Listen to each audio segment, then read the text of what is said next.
James 3 verse 6.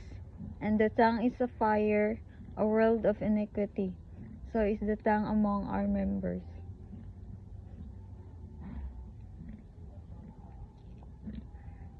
That it defileth the whole body, and setteth on fire the course of nature, and it is set on fire of hell.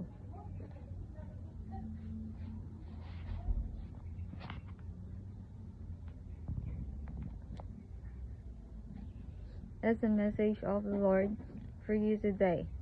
That God wants you to control your tongue, and that God wants you to stop on saying bad things in His words and in His presence. And God doesn't want you to live life that is full of darkness, but a life that is full of light of Him.